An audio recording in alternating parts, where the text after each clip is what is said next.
तुझ्याशी बोलतोय मी, लक्षात ठेव तू. साला गरीब घरात जन्म घ्या, एका रेषेत उभे राहा, एका रेषेत लिहा, जीवाचा रान करून पदवी मिळवा आणि मग जॉब साठी दर दर भटका.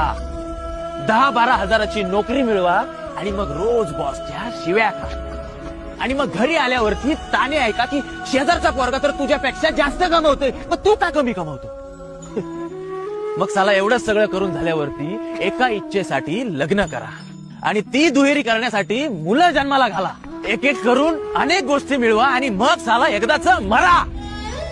म्हणजे एकाकडून एकीकडे एकटं यायचं, एकटं जायचं आणि मध्ये साला हा जीव घेणा प्रवास. हा साला प्रवास सरळ नको का, मनासारखं नको का. अरे ठरवलंय ना सगळ्यांनी की नियम करायचे, पाळायचे, मग मोडायची घाई का. सगळ्यांनी मिळून खायचं का सगळ्यांचं आपण खायचं हे ठरवा. शिस्त नको मग बेशिस्त व्हा. लाच सोडायची तर सगळ्यांनी सोडा, एकट्याने कशाला. एकट्यालाच का ते होतं. जगू आणि जगू द्या हे जर नियम नको असेल ना तर सगळ्यांनी मिळून ठराव करा आणि म्हणा की मारू आणि मरूया, सगळ्यांना मारू, सगळं संपवून टाकू आणि मग सांगू त्या विधात्याला की नाही आवडला तुझा हा खेळ, नाही आवडला आम्हाला तुझा खेळ. I understand Shubham Kharivale. Making this declaration that due to my own philosophies, I am not eligible to live on this planet. So please take away my services and I don't expect any payment. समजलं? तुझ्याशी बोलतोय मी, तुझ्याशी. अरे ये एकदाचा आणि